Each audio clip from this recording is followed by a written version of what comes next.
Продолжуваме сега со нашата беседа. Отворете во Излез 16 глава или втора книга Мојсеева. 16 глава.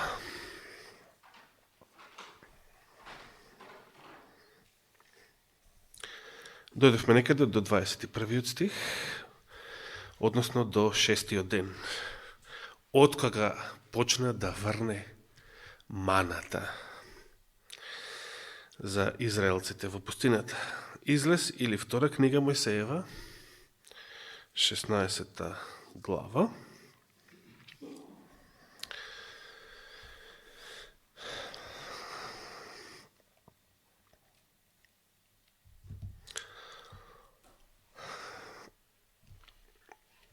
Ке почнем да читам повторно од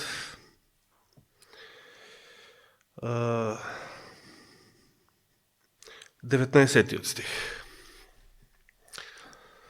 Ке се навратам и ке продолжиме почнувајќи од 19 стих. И им рече Мојсей: никој да не остава од тоа за утре. Од што? Од маната.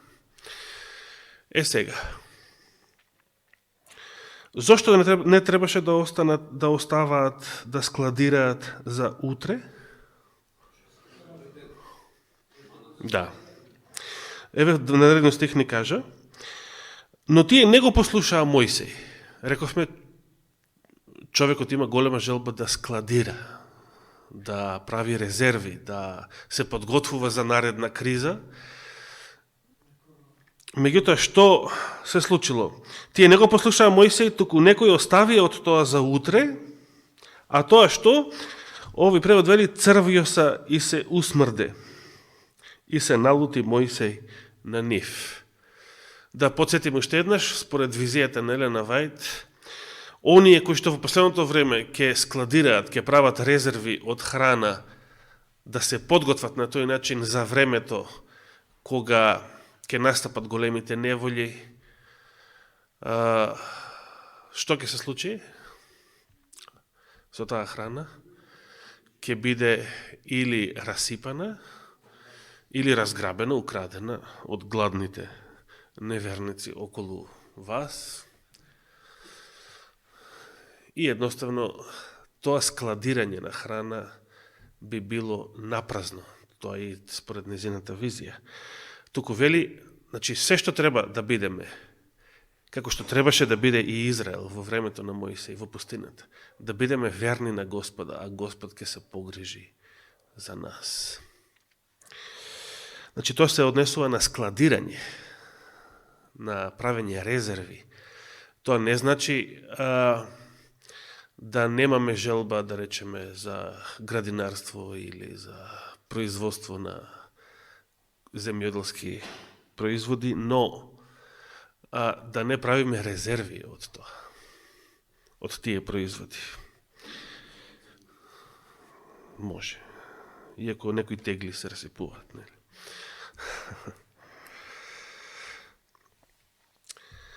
Дваесет и први стих. И така тие го собираа секое утро рано. Рековме минатата сабота, колку рано беше ова? Зошто пред изгре сонце? Самиот стих ни кажува понатаму.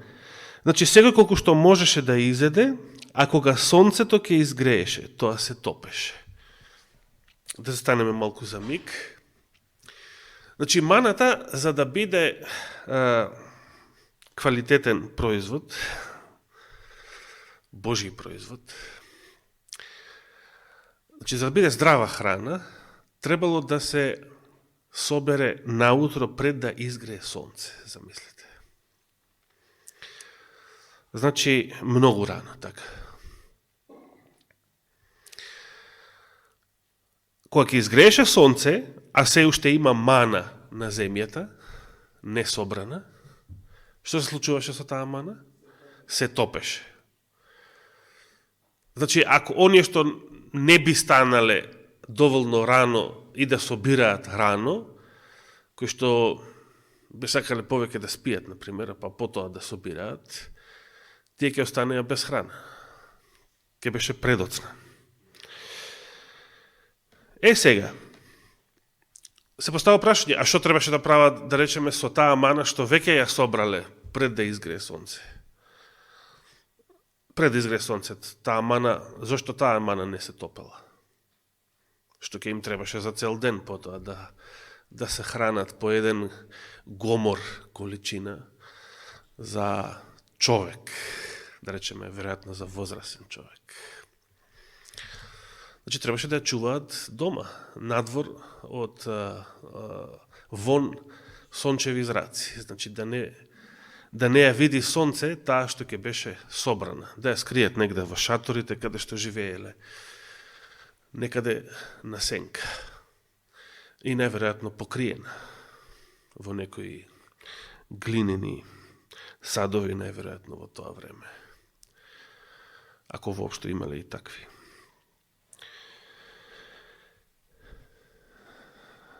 И дури и така собраната, на време собраната и на време во текот на тој ден складирана мана дома, колку имаше рок на трајање? Да, зошто?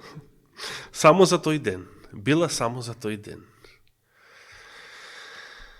И наредниот ден, како што прочитавме, ако некој сакал да складира или да прави резерва од вчерашното собирање, например, денес ке соберам 4 пати повеќе, за да не мора секој са бајле, па да може да спијам повише следниве 2 дена, например. И така натаму. Таквата математика немаше да биде успешна. Сега, 22 стих. А во 6-тиот ден собра од тој леб двојно повеќе. Што значи тоа двојно повеќе? По 2 за секого, односно за човек. И прашањето од пред 2 саботи, што го праша израелците Мојсеја кога видоа двојно поголема количина мана? И дојде старешините народни, па му јавија на Мојсеј. А тој им рече. Интересно, тога се споменуваат старешини, иако ова било пред да ги организира Јотор, зашто проучувавме утро. Па му јавија на Мојсеј, тој им рече. Еве што кажа Господ, утре е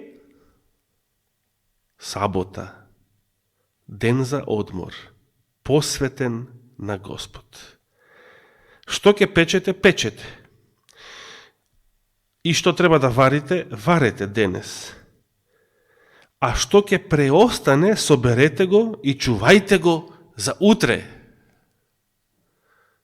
Како сега, па нели се црвјосува и усмрдува? Сигурно така помислиле еден куп израелци. 24 стих. И оставија од него за утре, како што заповеда Мојсеј, и тоа не се усмрде, ниту имаше месо во него. Кажано денес. Ниту имаше црвје во него, вели овој превод. Да, го кажав тоа како во денешен жаргон, кога прашувате, например, дали црешите имаат месо на пазар.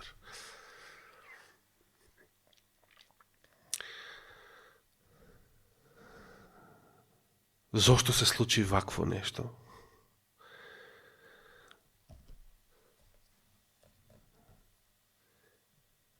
Дваесет и петти стих. И Мојсеј рече, јадете го тоа денес, бидејќи, значи веќе била сега 7-миот ден, бидејќи денес е сабота Господова, денес нема да најдете од него во полето. Значи, станали израелците рано наутро, како секое утро, за да собираат мана, забележале чудесно дека резервата од претходниот ден, од вчера, не била црвјосана, не била усмрдена. И Мојсей вели, денес нема да врне мана. Нема да има, не ни заврна. Нема. Треба да јадете резервата од шестиот ден. Резервата од вчера.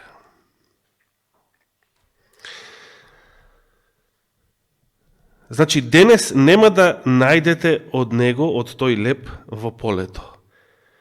6 дена ќе собирате, а 7-миот ден е сабота. Тогаш ќе го нема. Видите, ова било еден многу интересен календар. Божествен, чудесен календар за израелците. Израелците кои што не само што немале денешни телефони и било какви електронски уреди и часовници кои што ќе ви кажуваат датум и ден од седмицата, ниту печатени дзидни календари, ништо. Го имале само својот мозок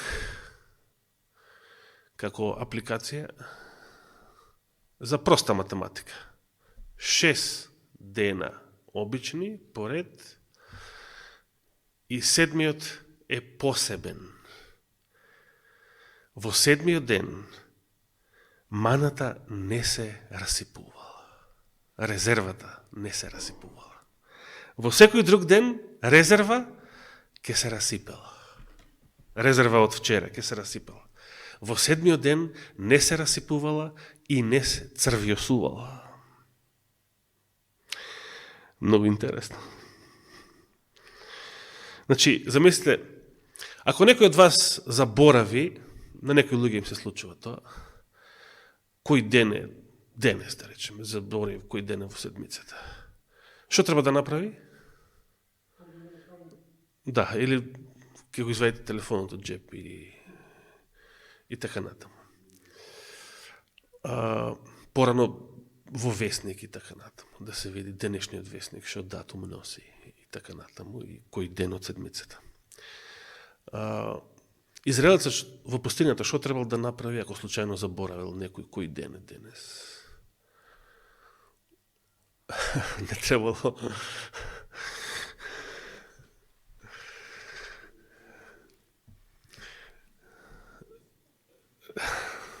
Било просто. Се што требало да знае колку дена собираме мана до сега, колку пати собравме мана до сега, секое утро во полето.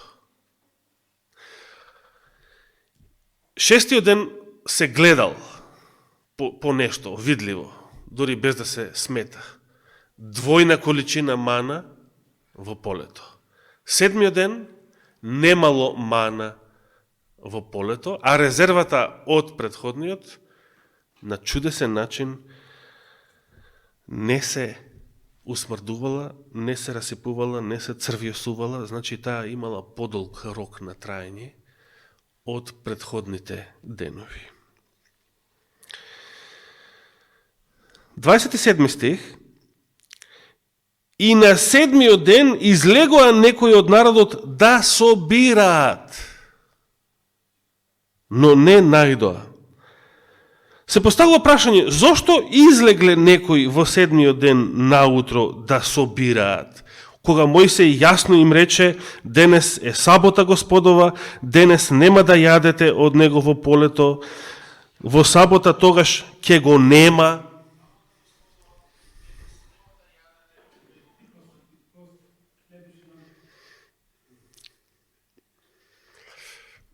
За момент помислив дека сум се присуден.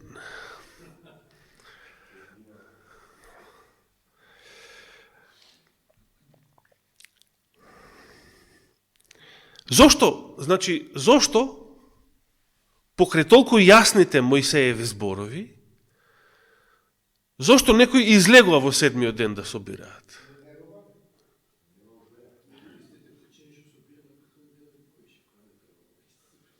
Значи, некој собрале повеќе за да си прават резерва, веројатно уште од првиот ден, и Ништо, се усмрде и се црвиоса. Прочитавме уште во 20 стих. А сега кога Мојсија им рече ке нема утре или кога веќе осамнала, веќе значи била сабота, денес ке нема во полето, некои излегле да собираат. Чудо нешто, колку може да биде неверно човечкото срце. И денес не сме подобри, човештвото денес не е подобро во однос на израелците од Мојсеево време. Често пати Божјето Слово за многу луѓе не е доволно. Божјето Слово не е доволно. Господ ни открил, Господ ни кажал и како да тоа не е доволно за да веруваме. Бараме уште гаранции, уште знаци, уште докази. Како да тоа не е доволно.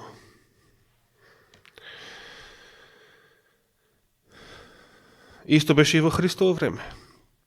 Тогашните евреи се повикуваа на овие чуда со маната од времето на Мојсей и го провоцираат Христа да им покаже знак.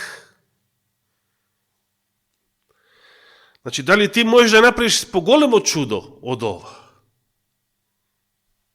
И затоа Господ им вели, овој грешен, прелюбодеен род бара знаци, бара чуда. Но нема да му се даде повеќе никаков знак, освен знакот на Јона. Тоа го кажа Христос пред самиот крај на неговата земска служба и мисија.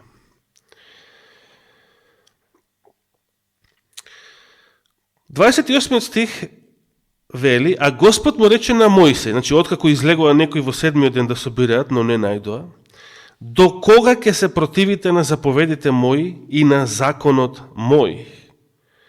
Ете, Господ ви дал денес сабота, затоа во шестиот ден и ви дава леп за 2 дена.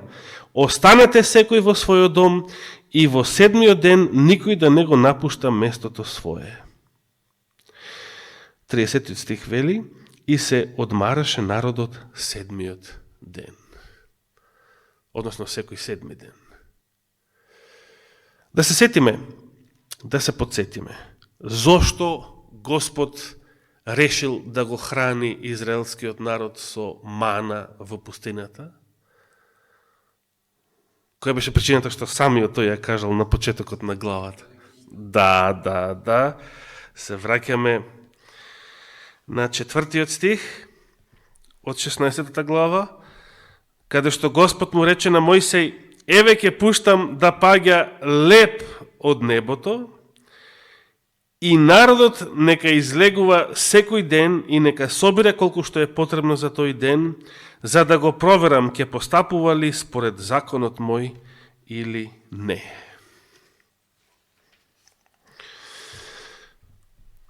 А во 28-миот, до кога, откако некој излегува во 7-миот ден да собираат, а не најдоа, до кога ќе се противите на заповедите мои и на законот мој?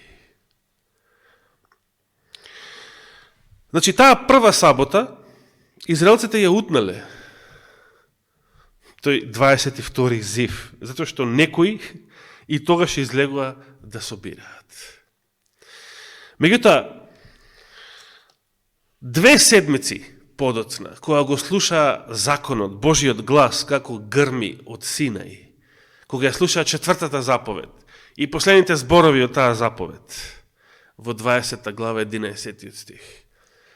Затоа Господ Бог го благослови саботниот ден и го посвети. Кога веќе ја слушаа заповета, тогаш, подоцна, израелците можеа да го разберат значењето на тие зборови.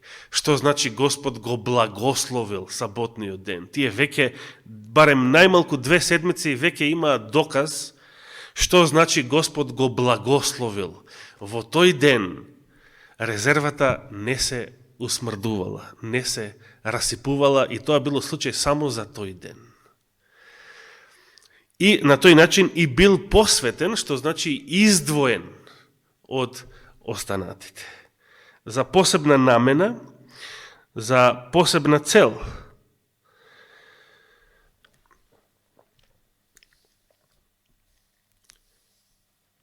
Тридесетиот стих вели дека од тогаш натаму и се одмараше народот седмиот ден. Колку пати, колку долго поточно го правеа ова, се случуваше и се повторуваше ова чудо секоја седмица.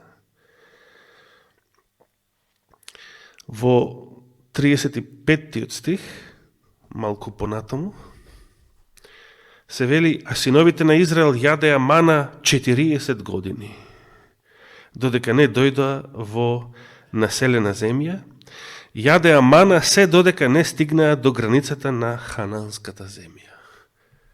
Колку долго се повторувало ова чудо секоја седмица, почнувајќи од таа 16 до 22 во годината на излезот од Египет, од египетското робство, цели 40 години. 40 години. Тоа може сега да се пресмета. Колку саботи биле вака обележени со Божјо чудо. Иако и самото врнење мана во секој обичен ден е чудо, било Божјо чудо, но саботата била двојно чудо. Саботата била издвоена, иако тогаш не паднала мана.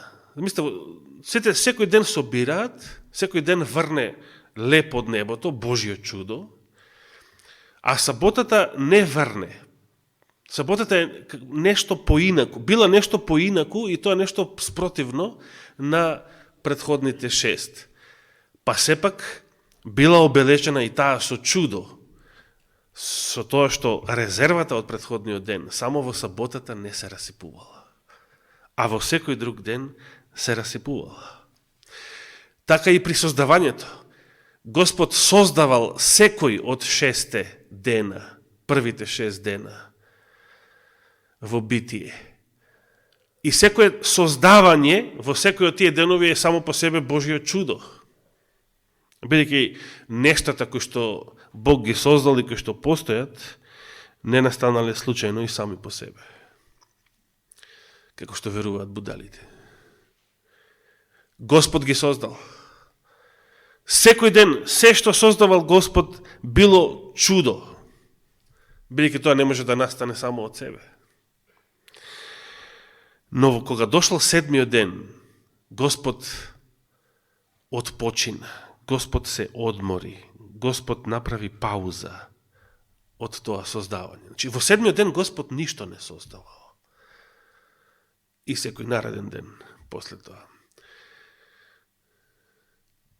Повторно го гледаме тој контраст, таа спротивност. Секој од 6 дена нешто се создавало, нешто различно во однос на предходните денови. Но во 7-миот ден бил издвоен по тоа што тогаш Господ ништо не создал во тој ден.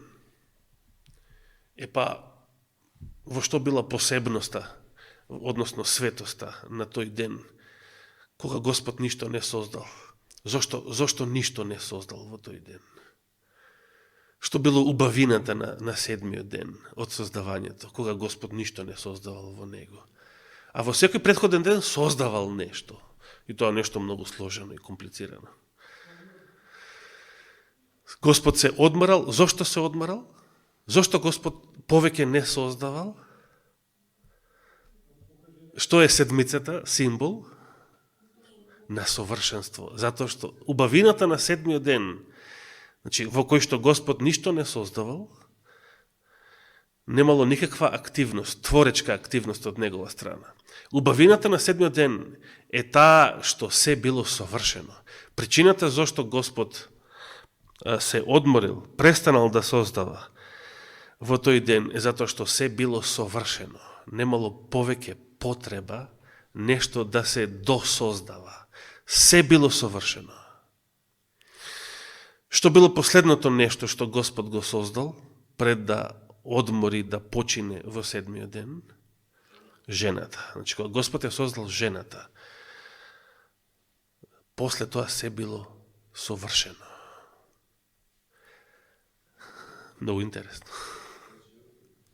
Без жената не било совршено. Таа била капакот на совршенството на Божиото создавање.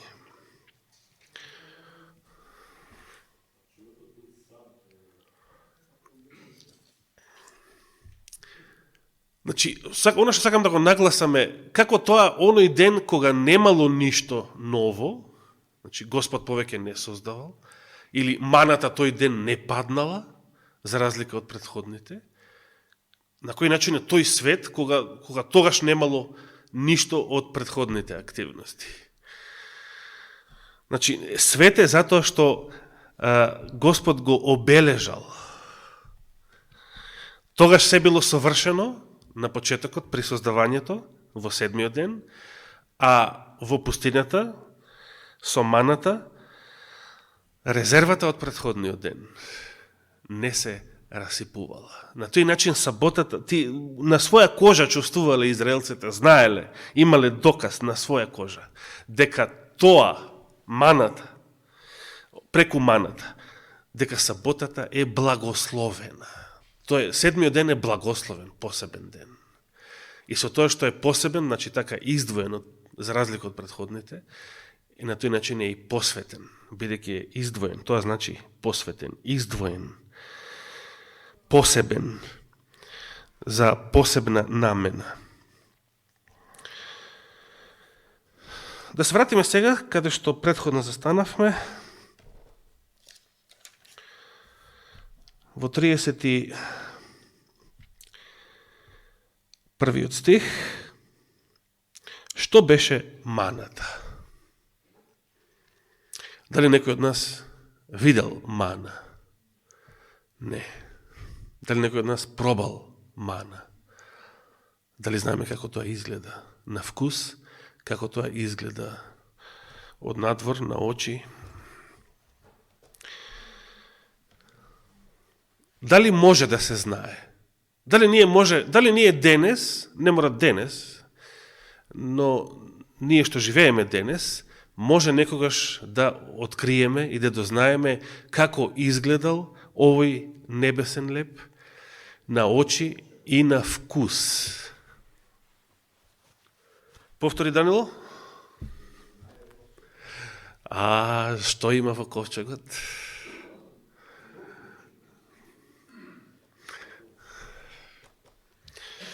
Да видиме, отворете ги сите вашите Библии, да видиме што ни кажува апостол Павле во Евреите 9 глава. Да отвориме за миг послание до Евреите 9 глава. Ке почнем да читам од 3 стих. Отворивте Евреите 9 глава.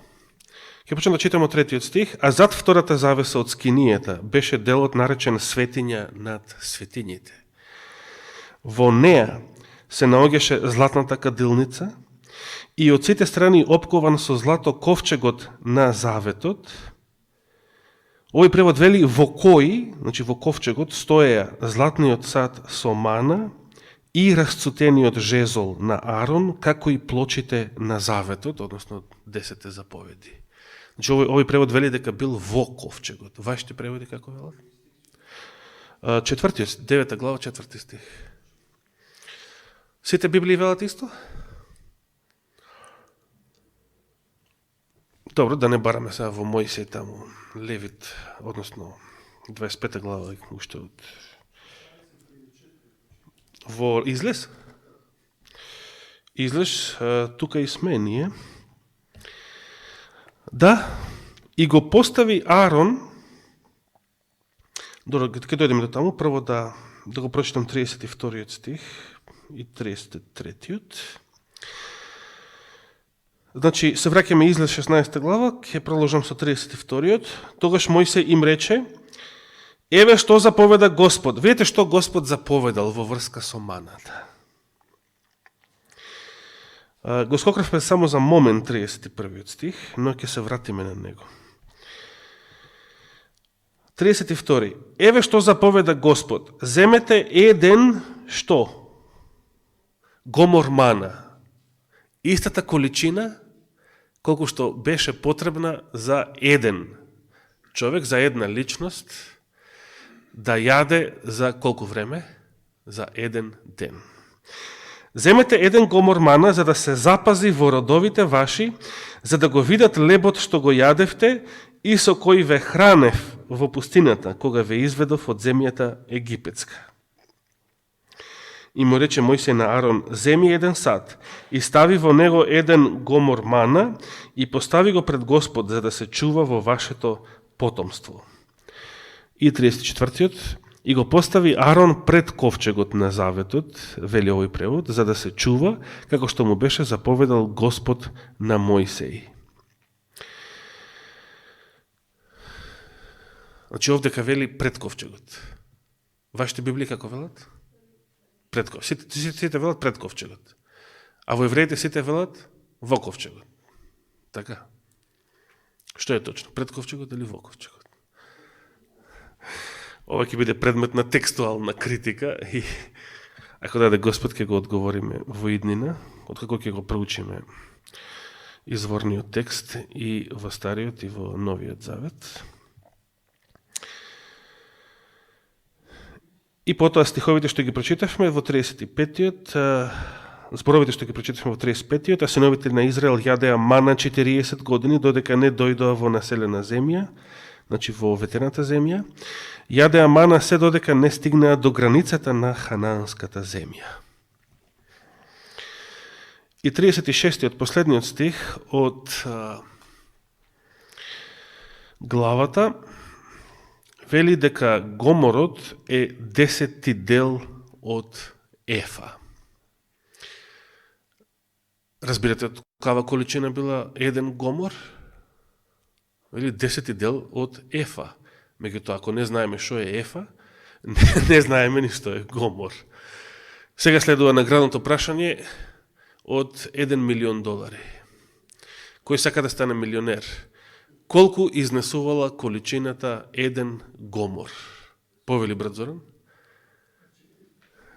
Ефа представува количински од 20 литри. Така. А една десетина е 2 литри и еден гомор. Или, кажете што ја прочитав, 2,20 литри. Повели сега дојди да ја примиш бакнотата од $1 милион,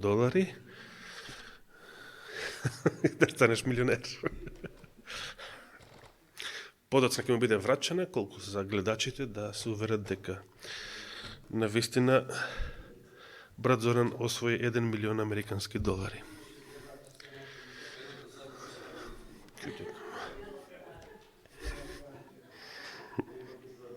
Ова беше малку во американски стил. Евангелички американски стил. Да.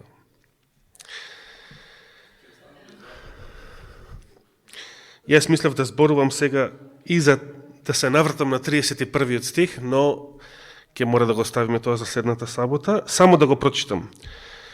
31-иот стих, што го прескокнавме, и синовите израелски тој леп го нарекоа мана. Тој беше бел како коријандрово семе, а по вкус како колаче од мед или како медено колаче. Сакате да пробате мана? Сакате да ја пробате оваа мана? Што Господ ја давал пред, речиси, 3.500 години за прехрана на израелскиот народ и која што со векови подоцна се чувала во светилиштето, еден гомор во сад, токму таа дефинирана количина. На кој начин ние денес би можеле некогаш да го пробаме, да го видиме и да го вкусиме овој леп? Дали можеме или не можеме? На кој начин можеме? Дали постои некаде овој леп? Да отвориме во Откровението. Какво ветување даде Господ за оние кои што победуваат? И во пораката до која црква го дал тоа ветување? Се сеќаваме ли? Ќе отвориме во Откровението. Во Откровението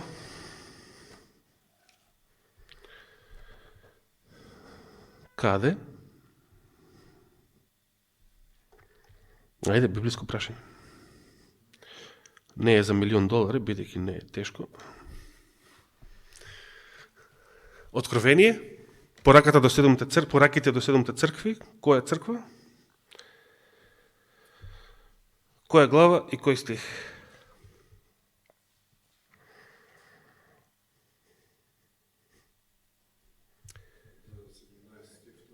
Втора глава, 17 стих.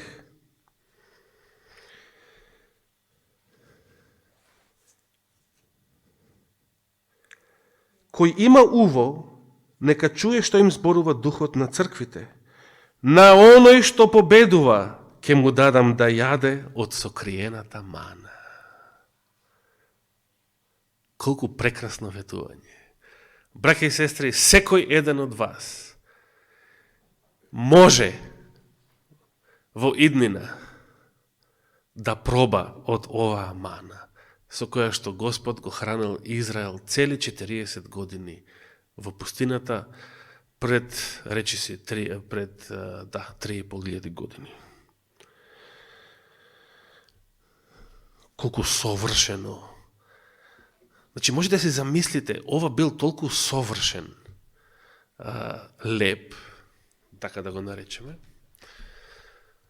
Значи, ако не го видело сонце, ако го видело сонце, се топеше, така. Но, ако, освен од петок, од 6-тиот ден кон саботата, поточно, во другите денови, складираната резерва се црвјосувала, се расипувала. Но, ако е во светилиштето, Господ го правил и тоа чудо, никогаш, со векови се чувала тој гомор мана во светилиштето. Со векови се, со генерации. И таму во светилиштето не се расипувало никогаш. И Господ ветува дека ќе на оној што победува, ќе му даде да проба од небесната мана во неговото царство. На секој еден од вас ви посакувам да бидете таму и да пробате мана во вашиот живот. Нека му е фала и слава на Господа. Амин. Оче наш, ти благодариме за ова вечер во која што духовно не нахрани со небесната мана. Ти благодариме за Словото Твое. Ти благодариме за благословите Твои. Ти благодариме за светоста Твоја. Ти благодариме за Синот Твој, нашиот најголем и единствен Господ, Откупител, Спасител, Помошник и Твојот најголем дар до сите нас. Те молиме, Господи, сочувај го секој еден од нас. Не само ние што сме тука, и за оние за кои те молиме, за нашите болни, оние кои се на пат, секој Твое верно чедо. Сочувај не, Господи, да бидеме еден ден во Царството Твое и да го пробаме овој леп за кој што читаме во Светото Писмо. Нека тоа стане искуство на секој еден од нас. На секој еден од нас дај му победа над гревот, победа над личните искушенија и сила над Духот Свети за нов препороден живот. Води не и чувај не во оваа нова седмица. За тоа те молиме и ти благодариме во името Христово. Амин.